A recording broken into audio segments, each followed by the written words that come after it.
I think the biggest struggle that many of us parents face when it comes to relating to a child who has behaviors that seem to push away, that push against us, is to understand that those behaviors are a form of communication.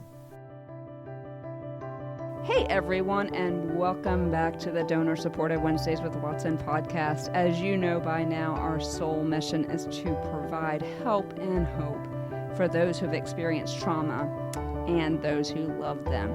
We have a mission here, and that is also to provide funds for pro bono counseling to those who can't afford it. If you'd like to join that mission, simply click on the Contact Amy button in the show notes. While you're there, if you're not following or subscribed, I would love it if you would do that. This, along with rating and reviewing the podcast, helps us get the word out. Now that we got all of that out of the way, let's step into the healing zone.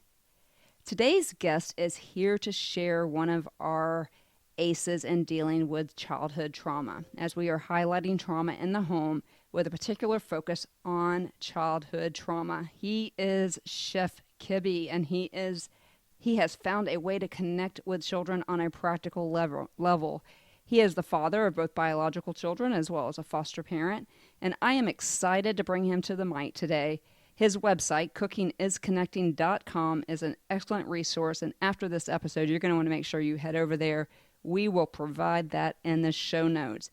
So, welcome, Chef Kibby, to the podcast, to the Wednesdays with Watson podcast. I've been so excited for this. Thank you so much. I'm so glad that we were able to finally connect. I know that we had some scheduling issues here and there, but I'm so glad to finally be talking face to face. Same life of a podcaster, right? Well, so you and I connected on an audio app called Clubhouse, and people have heard me talk about it before, and I just really loved what you had to say, and I immediately sent you a DM. And when I say I loved what you had to say, I just love what your passion is, which is cooking is connecting with your children and with children in general. And so I wanted to bring you onto the show. And so then we began to communicate back and forth. And I just was like, this is going to be one of our ACEs in this childhood trauma focus. So you have found a way, in a very effective way, and practical, I might add, to build connection with children, with or without trauma, right? This is a trauma podcast, but with or without trauma. You have found a way, and we're going to get into that. So I want to dive into what that mission is, how it started, and all of that. But first, tell us, so you are a father of how many children? Well, I currently have 3 children under my roof. Being a foster and adoptive parent, sometimes that number can fluctuate from time to time. But we do have both biological and one child that we have fostered and adopted out of the foster care system. As a product of the foster care system, I'm so grateful for people like you who bring children into their home, and you never know whether you are going to be the one that plants a seed or gets to later, much later in life, reap the seed. On my 50th birthday, it happened to be a Wednesday, and we dropped a podcast episode, and I was able to get my foster mom onto the podcast, and she planted seeds, and later other people were able to reap them, and now she can see it thanks to social media and all the things. But so foster care is very, very, very close to my heart. So that begins the genesis, I think, into Cooking is Connecting. And so one day you're preparing, as you told the story on the Clubhouse stage, you were preparing dinner for your daughter, or dinner period. And your daughter asked if she could help you chop some vegetable rubbish, as you called it. Can you share that story with us, including what you gleaned for that? Because I think that is so important, and I'm guessing the genesis of what you figured out in this cooking is connecting. Can you share with me that story and why it was so powerful for you? Sure. And to that point, I think it's important to kind of put this interaction with one of my daughters in its proper context. Leading up to that evening, a lot of things had happened in my life in the months that led up to that night. It was in the middle of the COVID-19 pandemic, and before March or April of 2020, I had a family catering business. I was doing hands-on kitchen sessions. I was creating my first podcast series. There were a lot of things that were working in my favor.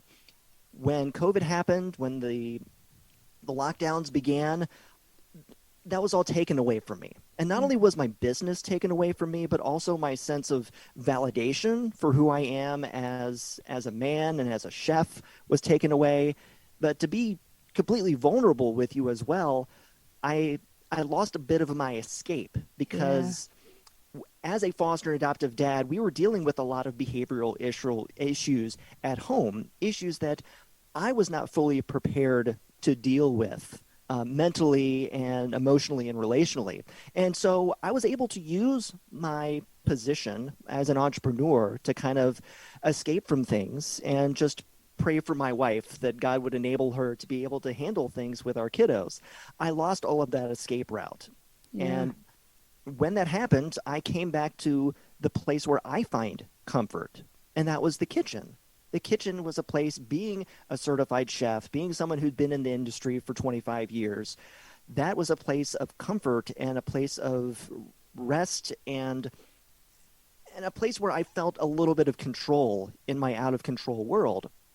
Now, at the same time, I was coming face to face with a lot of these relational issues, and I was faced with a choice as to whether or not I wanted to continue down this road of frustration and agony and just butting heads with my children and with the other caregivers in this home, or to seek some help, whether it be through books, through courses, through listening to podcasts, through bringing in trauma informed counselors, which we as a family did, all of those things and more.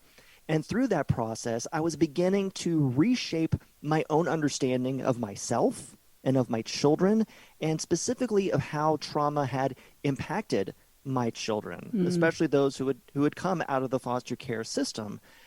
And it was in that redevelopment of myself and my mindset that this interaction took place. And just as a reminder, this was not something that I did. Right. One of my children had to come to me in the place where I was safe, chopping vegetables, getting ready for dinner that night, and she came to me and asked me if she could chop her vegetables, my vegetable scraps. Now, this was not something that was going to help me make supper. It in a strange way, it yeah, it wouldn't help me at all.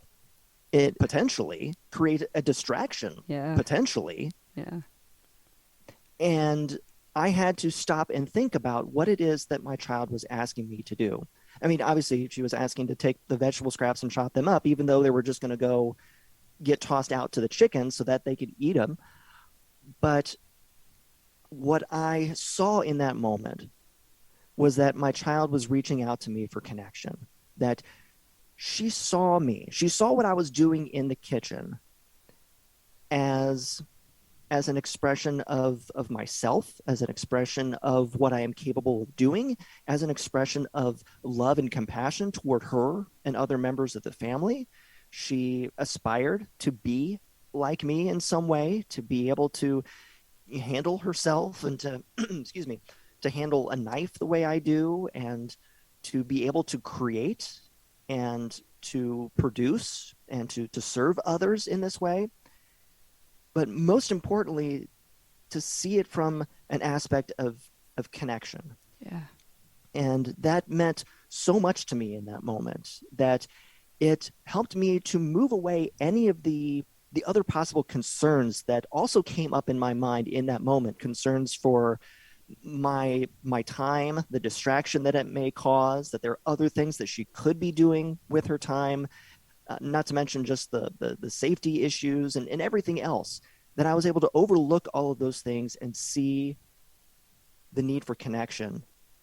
And that helped me to turn that all those potential no's into a yes. So to say, yes, kiddo, let's grab you an apron, let's grab you a cutting board, let's grab you a knife that's appropriate for your level of skill at this particular moment in time, and let's allow you to do that. And it was in that little itty bitty yes that I began to form some new neurological pathways in my own mind to be able to see her differently, to see my role in her life differently, and to see the potential that the kitchen can have for healing relationships. And I want to get back to that in just a second. But before I do, I want to know something because you said something on a podcast episode, and I'm going to link this episode in the show notes about that day. And I think that this was so eloquently put. And so for my listeners out there who have children in their home who have been traumatized either as a result of adoption trauma, foster care trauma, or something happened in your family, God forbid, you thought for a second and said, what is the need? What is her need behind this request to help me chop vegetables? And you realized, as you just so eloquently said, that she needs to connect with me, and was astute enough to, like you said, to know that this was your happy place, and this was a place where she could enter into your world and connect with you. And so you kind of just hit on something. You're like, okay, cooking is definitely a way to help children connect with, especially foster parents, but especially when trauma is present. Can you tell me a little bit more? You gave a pretty funny example about some ways that they could express their emotions in the kitchen. So I would just love for you to expound a little bit more, but I wanted to highlight that to the listeners, that you stopped and said to yourself, what is the need behind the request to help me chop these vegetables? And in that moment, you knew that. And it wasn't by necessarily my doing. A lot of it is just the grace of God, yes, of putting certain people into my life, putting books into my life, putting resources into my life to help speak this truth into me. And I'm so grateful for that. And I'm so grateful that he's allowed me to see things differently. I think the biggest struggle that many of us parents face when it comes to relating to a child who has behaviors that seem to push away, that push against us, is to understand that those behaviors are a form of communication, and that communication is not just about the thoughts that are going on in their mind, but the feelings that they're having in their body, that it's connected to things that are going on within their autonomic nervous system. Yes. And that specifically children who have suffered from ACEs, in this case, adverse childhood experiences, who have experienced disruptions. And quite frankly, this probably applies to many, if not most, children nowadays because of everything that's happened over the last couple of years with the lockdowns and the masking and the restrictions and everything that has happened to decrease the amount of socialization that our children have been permitted to have, that it creates within them a chronic sense of fear, of anxiety, of who can I trust, what can I trust, of knowing who am I connected with, or am I even connected with myself. One of the biggest revelations that I've had, Amy, is to understand that there are things going on in my child's mind and in her body that she does not understand. That there's not the integration between her nervous system and her brain to be able to recognize, acknowledge, and then to vocalize the needs. Right. And that creates a lot of challenges for us as caregivers, because we have to kind of put on these X-ray goggles and kind of try to see past the behaviors and try to figure out what the need is. And one of the great things about food, particularly food, is that it is such a deeply embodied experience. It is more than just the sense of, I am putting an apple in my mouth, I can taste what it tastes like. It is all of the sensations that come before it, the sensations of hunger. And we often take for granted that we understand what hunger is. But again, it is one of those integrated bodily experiences that, because we have gone through this cycle of being hungry, of eating, and experience the reactions that our body has after we've been fed, that we take for granted that we understand that when our stomach does this, or when our head does this, or when our joints do that, it's because we need food. Right. That is an integration that takes place. Food impacts every aspect of our body and our brain and our memory.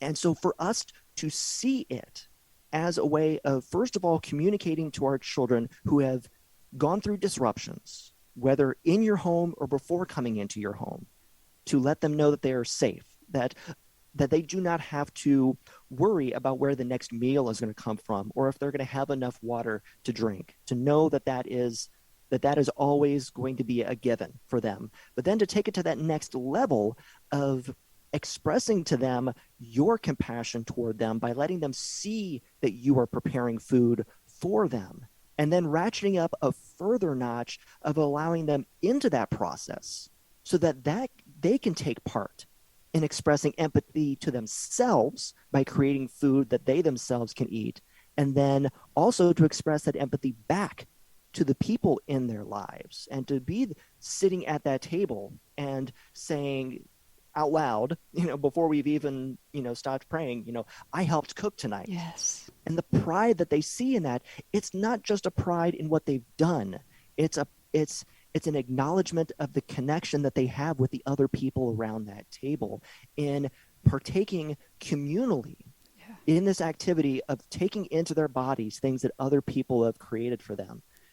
It is a deeply powerful experience that I think many of us have taken for granted as merely a convenience or as a given. Right. And I'm trying through my content, through my public speaking, through my workshops, to open people's eyes to the power that we have at our disposal on practically a daily basis, depending on your lifestyle, to communicate to our children how safe they are, how trustworthy we are, and how connected we can be with them. I love it, Chef Kibby. And we both know about attachment styles, and we've mentioned it on this podcast too.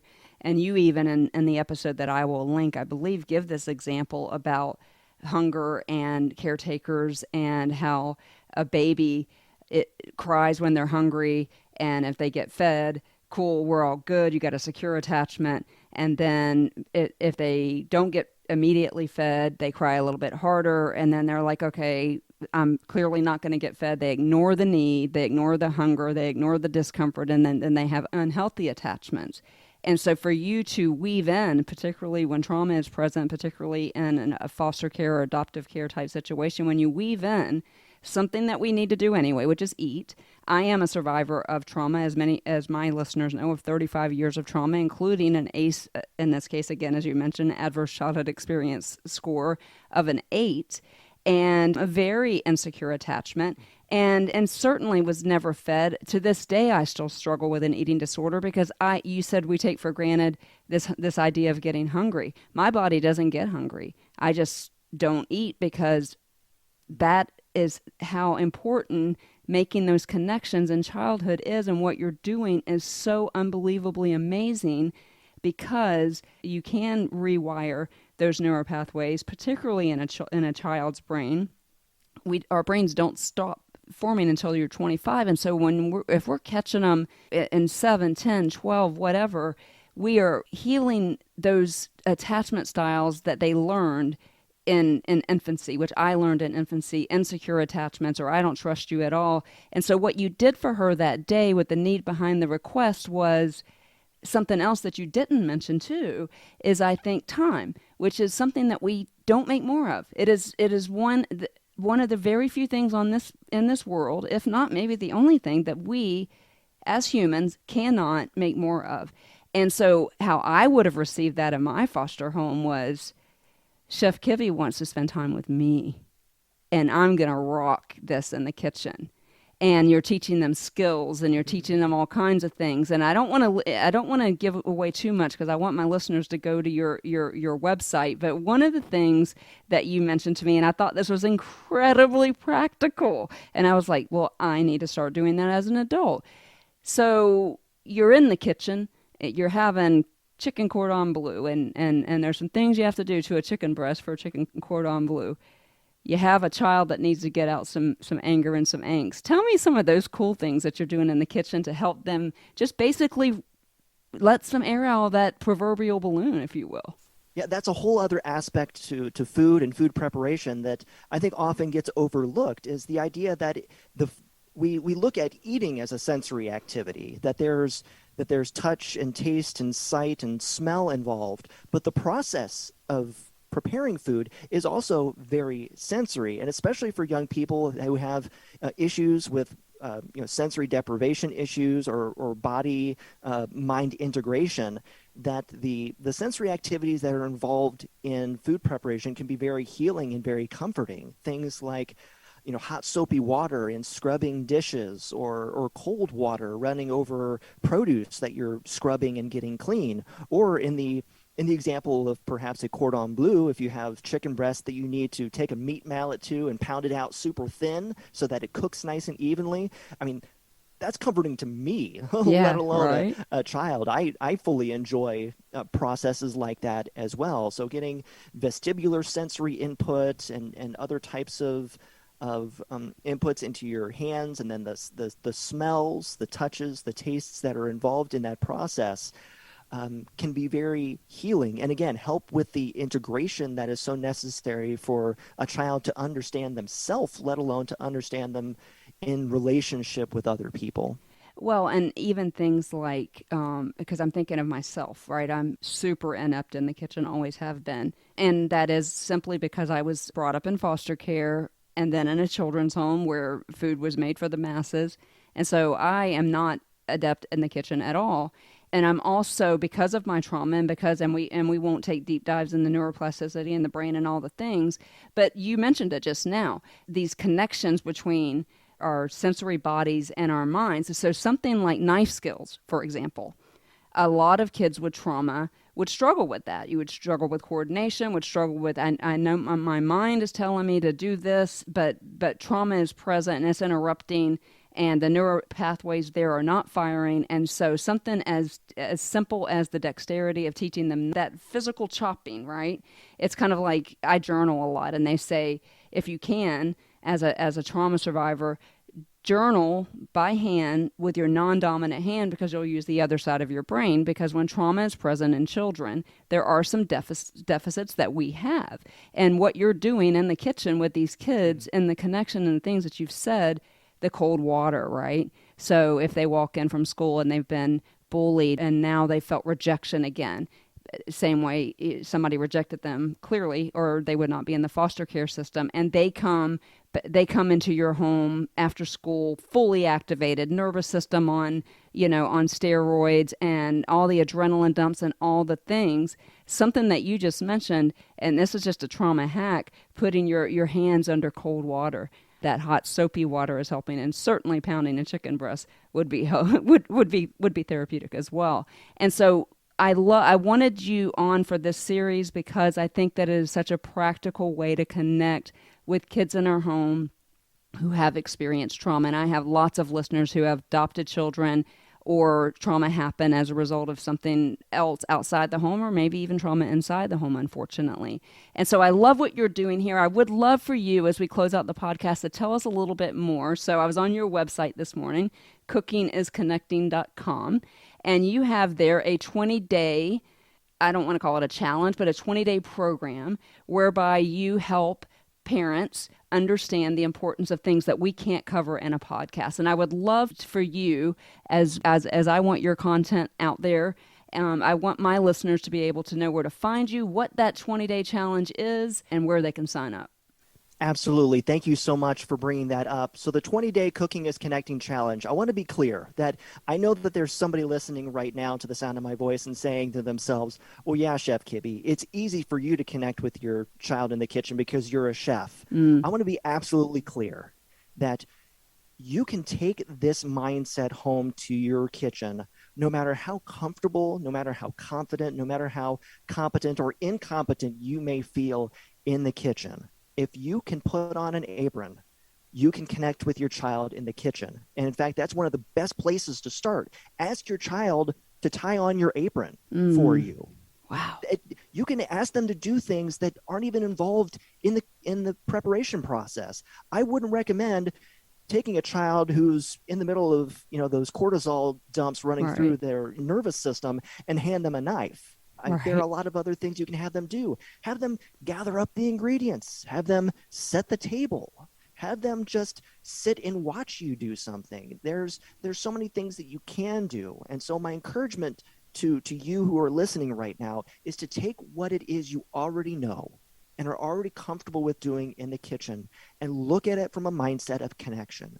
and to ask yourself, what can I allow my child to do? What can I ask my child to do? What choices can I give them in embracing and taking part in this shared act of cooking and eating together? And then when you reach a point where you want to do more and need to learn more, then you can come to me and take my knife skills course or whatever else that it is that I can do to serve you. But the point behind the 20-day Cooking is Connecting challenge, it's a series of emails, and each one of these emails is based in an activity that has been identified by child development research as an activity that children need to experience with their primary caregivers in order to provide them with the internal, I would say, assets that they need to grow up to be strong and healthy and resilient and independent young people. And looking at those activities from the standpoint of the kitchen and how you as a parent, as a caregiver, can involve those activities and those interactions, and to see those interactions as things that you can create or allow to take place through the shared act of cooking and eating together with your child. So it's not about specific recipes. It's not about specific ingredients or pieces of equipment. I can talk about those things all day as well. But the first thing that needs to happen is the first thing that needed to happen for me. And that was changing my mindset around the role that I can play in my child's life and the role that cooking and eating can play in the development of a healthier and stronger relationship with them. And so they can find that information and other resources that I can provide on cookingisconnecting.com. Thank you so much. And I want to make sure everyone goes to that website. I might even sign up for it myself, even though I don't have children, so that I could understand this concept. Guys, what Chef Kibby has given you is the ace of spades, and we're not talking about adverse childhood experiences. In this season, we are talking, we've had some heavy stories. We had a couple heavy stories and then a couple that were surgical in nature with therapists that came on and told you a little bit about how you can help your child. But what Chef Kibby has done here today is told us something very simple and so profound. And I just loved what he said when just ask them to tie on your apron, right? Just ask them to make the grocery list. Ask them to set the table. I wish, when I look back on my life, that I would have had somebody do this with me. I can tell you, as a trauma survivor and somebody who has done a lot of work in a counselor's office, that had I been able to stand in a kitchen with anybody who cared enough to spend that much time with me, because that is my love language, spend that much time with me, but then connect with me on this level that eating is one thing that we all have in common. We all need food. And so I just cannot tell you how excited I am to share this resource with my listeners in this series. All of his information will be really easy to find. It'll be just, I'll put his link tree there, which is it'll say contact Chef Kibby. And you also have a podcast. Tell us about your podcast. It's called the same thing, right? Cooking is Connecting. It is. Cooking is Connecting is the name of the podcast, and you can find that through my website as well. And the purpose behind the podcast is to dig a little bit deeper into the different aspect, the pillars of the Cooking is Connecting mindset. And again, to give some really practical both mindset advice and then also kitchen advice as to how you can take this mindset and put it into proactive practice in your own kitchen, no matter what experience level or comfort level you have in the kitchen. So Cooking is Connecting is the name of the program. You can find it wherever it is you're listening to this podcast. Yeah, wherever you're listening to this podcast, and I will put that in there. Well, I want you to know that you are one of my heroes, and I mean that. I don't know you, but I was happy to have connected with you on the Clubhouse app as a trauma survivor. I will say it again. I look back at 7-year-old Amy, 10-year-old Amy, 14-year-old Amy, and if somebody would have said, hey, come in here for a second, and even using some people skills, I need your help. See, we're just coming off of a huge Enneagram series on my podcast, and it was earlier in this season, but had someone come to me and said, hey, Amy, will you help me? Can you pour a half a cup of milk? Can you do this? Can you do that? And I'm a teacher I was a teacher by trade. I don't teach anymore, but I would have also taken that opportunity to say, see, look, this is a half a cup. This is like 50 cents of a dollar, 50%, And so there's so many ways, because many of you may have foster children in your home who want zero to do with you, but would their heart would go thump thump maybe for the first time if you said, "Hey, can you help me? I need your help getting dinner done tonight. Grab that. Can you set these out for me?" Very practical things. And then the next step is, okay, hey, gosh, we're really running out of time. Can you chop the vegetables? And so I just want to tell you that you are one of the heroes in this fight for childhood trauma. You're a hero for fostering children. And one day, Chef Kibby, you will stand before God and hear, "Well done." One of the things that we say on this podcast that maybe you could introduce into your program is that I say to everyone under the sound of my voice, this is how I end all of my podcasts, and I speak it over to you, Chef Kibby, and I speak it over to my listeners, and I speak it over to myself. But imagine cutting an onion going, you are seen, you are known, you are heard, you are loved, and you are valued. God wanted you on this planet so much, he actually said, "You know what? We don't have one quite like this." And so, guys, as you connect with your kids, particularly those with trauma, Chef Kibby has provided some real insight here. Remember, always, always, always be curious about the need behind the request. Chef Kibby, any parting words for us here today? I don't know how I could possibly follow that up without breaking down into tears. I think it's amazing that you've allowed me this opportunity to be vulnerable with your audience and to speak truth and love to them. And to any of you that are listening right now, I just want to reiterate one thing, that if you have a child in your home that has experienced trauma, one of the hardest things for me, and I don't think I necessarily touched on this before in the episode, but just as a closing thought, that a lot of times it can bring out some of the worst in us. Yeah. That dealing with these behaviors can often trigger things in us that make it difficult for us to interact with them in a way that is healthy. And one of the most surprising things about spending time in the kitchen with your child is that not only will it help them to grow their attachment to you, but it will also help you to see them differently, to grow your compassion and empathy for your child. And I just can't reiterate it enough of how important that is, that not only have I been surprised by how much it has changed my children, but I am equally, if not more, surprised and amazed at how much it has changed me. And that's what I want for you. And that's what I want for you guys too. And it's always true. Anytime you dive deep into work like this, I tell people all the time, this podcast is an example of that. Like I never understood that people on the other side of the microphone that I was interviewing was also going to be ministered to. So guys, I want you to head over to cookingisconnecting.com, sign up for that series of emails, and let's grab some aprons and grab some kids and get them in the kitchen. Thank you, Chef Kibby, for being here with us today. Thanks for having me. I'll see you in the kitchen. I'll see you in the kitchen. Okay, well, guys, I hope that you have enjoyed this episode with Chef Kibby. I know I sure have, as well as this series on trauma in the home with a particular focus on childhood trauma. Make sure you hit all those buttons right there in your app. As for us, we will see you back here in the Healing Zone. And I'm going to say it again because we can never overstate it. Until then, remember, you are seen, you are known, you are heard, you are loved, and you are so, so valued. See you guys, and you'll see Chef Kibby in the kitchen. Let my life